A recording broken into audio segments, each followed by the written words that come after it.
अस्सलामु अलैकुम मुअज़्ज़ज़ नाज़रीन कराम, मैं हूँ कैसर राना और आप देख रहे हैं प्रोग्राम हक़ाइक़ की आंख से। गुज़श्ता रोज़ मकबूजा कश्मीर के सियाती मकाम पहलगाम में एक दहशतगर्द हमला हुआ जिसमें 28 अफराद की जानें ज़ाया हुई। ये वाक़या न सिर्फ अफसोसनाक है बल्कि कई सवालात को जन्म देता है। दहशतगर्द कहाँ से आए, उनके पास अमरीकी हथियार कैसे पहुँचे और सबसे अहम बात कि हमले के बाद वो कहाँ गायब हो गए। क्या ये सानिया एक वाक़या है या किसी बड़े मंसूबे का हिस्सा है?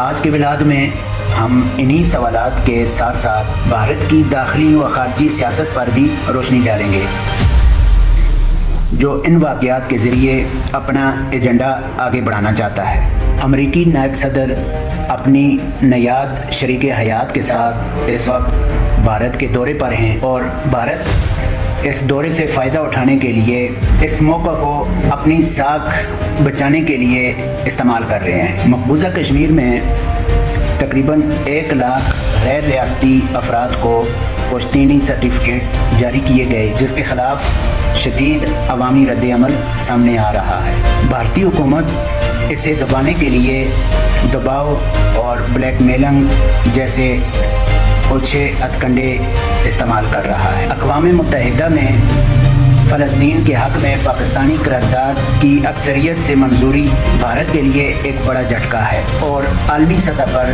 पाकिस्तान की पजीराई का सबूत है। भारत की रियासती दहशतगर्दी क्योंकि अब आलमी सतह पर बेनकाब हो चुकी है, अब भारत इस पर पर्दा डालने के लिए मीडिया और पॉलिसी सतह पर गुमराह कुन मुहिम्मात जारी रखे हुए है।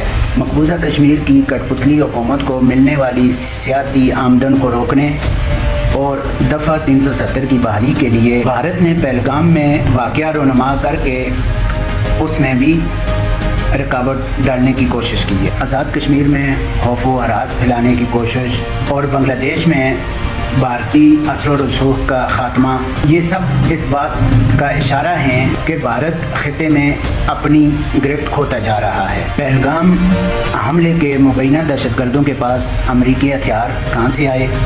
क्या उनकी नकलो हरकत भारतीय इदारों की नज़रों से बची रही या फिर ये किसी अंदरूनी खेल का हिस्सा है?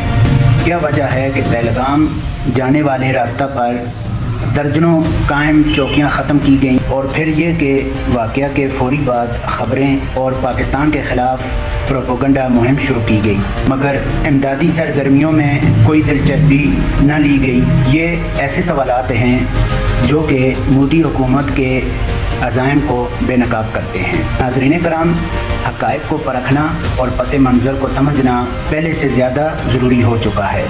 पहलगाम का वाक़या आलमी सफारती दबाव और भारत के अंदरूनी खलफशार, ये सब एक दूसरे से जुड़े हुए हैं। आपकी राय हमारे लिए बहुत ज़रूरी है। दोबारा किसी और व्लॉग में हाज़िर खिदमत होऊंगा, तब तक के लिए अल्लाह नेगहबान।